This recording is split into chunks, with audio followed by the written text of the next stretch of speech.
কাঁচা মরিচের অনেকটা ফ্লেভার আছে আর কি, বেসিক্যালি অন্যান্য মিষ্টির চেয়ে একটু ডিফারেন্ট।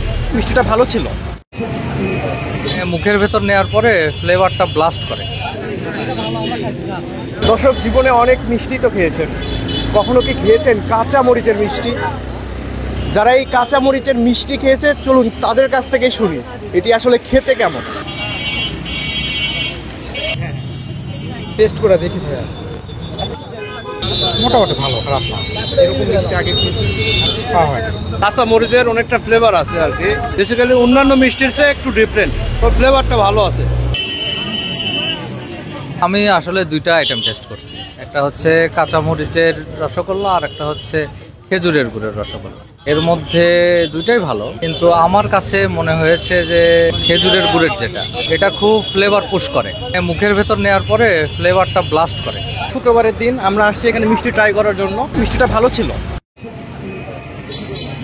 একটা মিষ্টি যেটাই নেবেন আপনি 25 টাকা। মরিচের মিষ্টি ইতিমধ্যে আপনারা জানেন যে গ্রামগঞ্জে ভালোভাবেই ছড়িয়ে গেছে, মানুষের ভিতরে খুব ভালো চাহিদা লক্ষ্য করা যায়।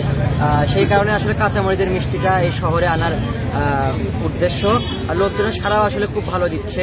প্রতি সপ্তাহে এই মেলাটা আমাদের চলমান থাকবে। এখন আপাতত আছে হচ্ছে আপনার খেজুরের গুড়ের রসগোল্লা, বিখ্যাত সেই কাঁচামরিচের কুমিল্লার কাঁচামরিচের রসগোল্লা, এছাড়া রাজভোগ আছে। আমাদের কাঁচামরিচের এই মিষ্টিটা তৈরিতে মূলত ছানা, খাঁটি গাভী দুধের ছানা এবং চিনি দ্বারা আর মরিচ দিয়ে তৈরি করা হয়।